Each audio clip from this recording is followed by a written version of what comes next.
Hello friends. स्वागत है आपका हमारे यूट्यूब चैनल आर के हिंदी कहानियों में।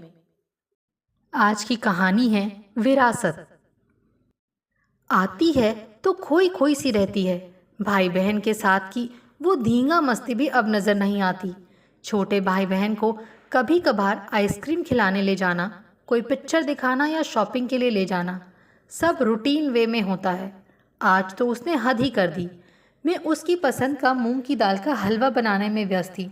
तभी मैंने सुना वो अपनी छोटी बहन भावना से कह रही थी, भानु, अब की बार मैं जल्दी चली जाऊंगी।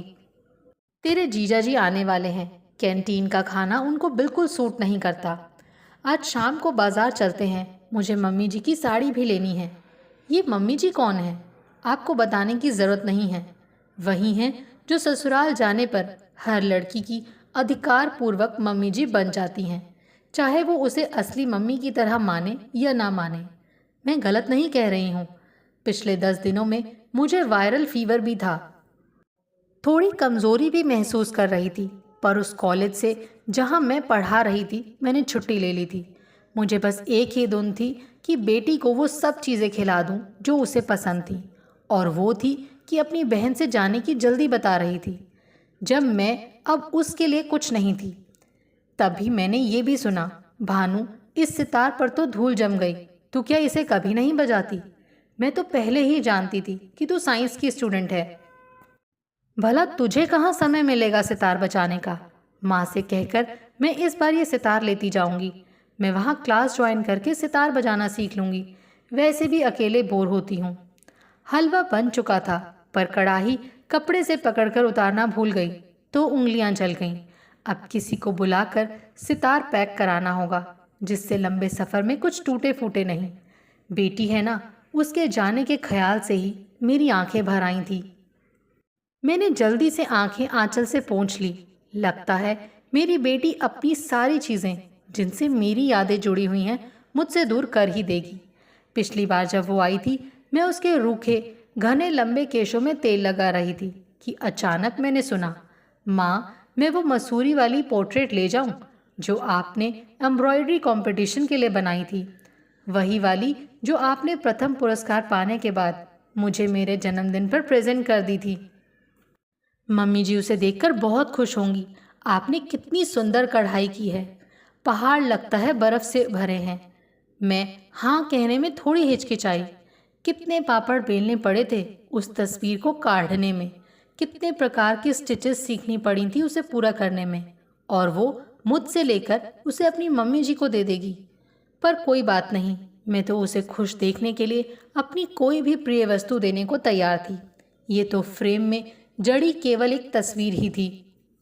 अनुराग उसे लेने सुबह ही आ गया था। शाम को जब मैं दोनों को चाय के लिए बुलाने गई तो देखा दोनों दीवार से तस्वीर उतारकर यत्नपूर्वक ब्राउन पेपर के ऊपर अखबार लपेट रहे थे।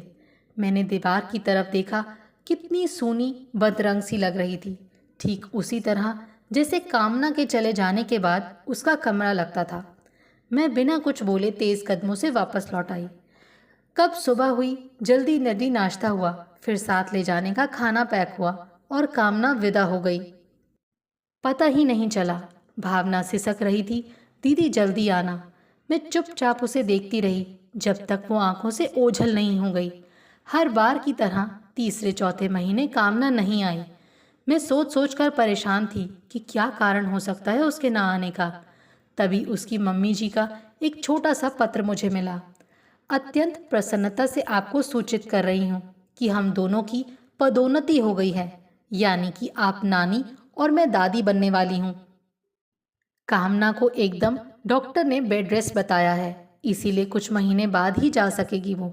हाँ, गोद भराई के लिए आपको हमारे यहाँ आना होगा, क्योंकि हमारे घर की परंपरा है कि पहला बच्चा ससुराल में ही होता है, अतः डिलीवरी भी यहीं होगी। आप बिल्कुल निश्चिंत रहिएगा, क्योंकि मैं भी तो कामना की मम्मी हूँ। पत्र पढ़कर कामना के ना आने का दुख तो मैं भूल ही गई और खुशी से भावना को जोर से आवाज दी। खबर सुनकर वो भी नाच उठी। घर में कितनी ही देर तक हर्षोल्लास का वातावरण बना रहा। कामना के पापा जहाँ पोस्टेड थे वहाँ से घर छुट्टियों में ही आते थे। इस बार हम सब एक साथ गए रस्म अदा करने। बेटी को देखकर उतनी ही खुशी हुई जितनी अपने हाथों से लगाए वृक्ष को फलते फूलते देखकर होती है। रस्म अदा करने के बाद कामना मेरा हाथ पकड़कर बोली, माँ चलो तुम्हें कुछ दिखाते हैं। एक कमरे के पास आकर वो रुक गई और बोली, देखो माँ, ये बच्चे की नर्सरी है। अंदर जाकर मैं चकित रह गई। दीवार पर हल्के रंग का प्लास्टिक पेंट, फूल पत्तियां बनी हुई, छोटे छोटे बच्चे एंजल बने हुए थे। एक तरफ क्रिब में बिछी हुई गुलाबी प्रिंटेड और गुलाबी ओढ़ाने की चादर भी। दूसरे कोने में तरह तरह के खिलौने, नर्सरी राइम की किताबें करीने से सजी हुई। माँ, तुम मेरी वो छोटी कुर्सी मेज भेज देना जिस पर मैं बचपन में पढ़ती थी। मैंने प्यार से उसके गाल पर हल्की सी चपत लगाई। हाँ, मैं जाते ही शिबू से तुम्हारी मेज कुर्सी पहुंचवा दूंगी। कहना नहीं होगा, शिबू ही उसकी देखभाल करता था जब मैं कॉलेज पढ़ाने चली जाती थी। घर पहुंचते ही कामना का कमरा खोला। दीवार पर उसके बचपन की कितनी ही तस्वीरें लगी हुई थी। एक कोने में उसकी छोटी कुर्सी मेज पर उसका एक छोटा सा बॉक्स भी रखा हुआ था। बॉक्स नीचे रखा और कुर्सी मेज पेंट करा के उसे कामना की ससुराल पहुंचाने की बात मैंने शिबू को बताई। वो दिन भी आया कि कामना अपने छोटे से बेटे को साथ लिए आई। साथ में उसका पति अनुराग भी था। मैं तो कब से तीनों की राह देखती दरवाजे पर ही खड़ी थी। आगे बढ़कर मैंने बच्चे को गोद में लिया और चूम लिया। माँ, तुम मुझे प्यार करना भूल गई। अब तुम बड़ी जो हो गई हो, मैंने हंसकर कहा। हंसी खुशी के बीच महीना कैसे बीत गया पता ही नहीं चला। कामना अक्सर बच्चे को अपने कमरे में ले जाती, खिलाती सुलाती। कल ही उसकी ट्रेन थी। मैं बरामदे की आराम कुर्सी पर लेटी ही थी कि कामना आ पहुंची। माँ, बहुत थक गई हो ना, लाओ ना पैर में दबा दूं।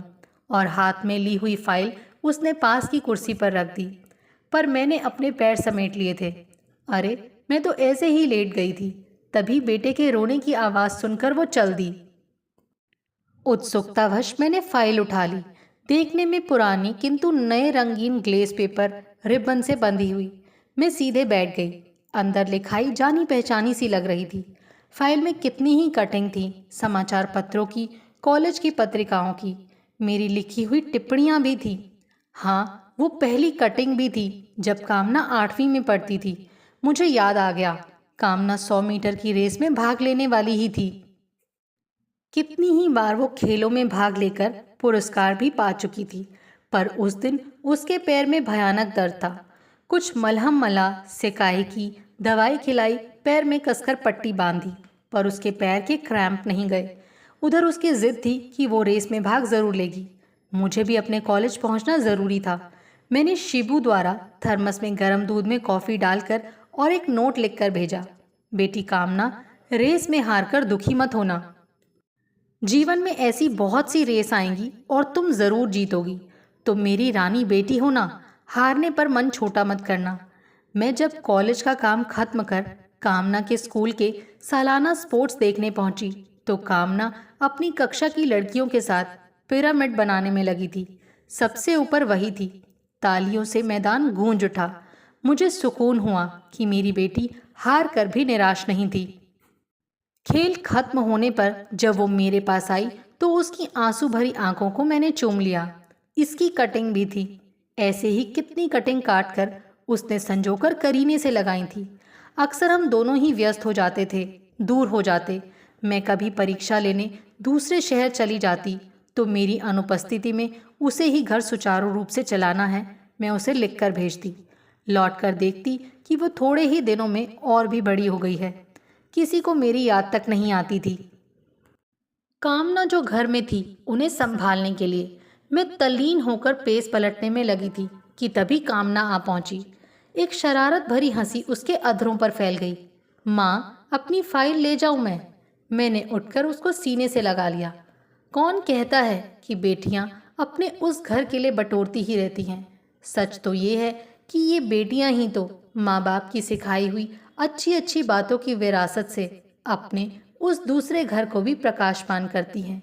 मेरी इस बेटी ने इस विरासत को अपनाकर मेरा सिर कितना ऊंचा कर दिया था। आपको हमारी ये कहानी कैसी लगी, प्लीज़ कमेंट करके ज़रूर बताइए। अगर आप इस चैनल पर नए हैं तो इसे सब्सक्राइब करें और शेयर करें। Thank you.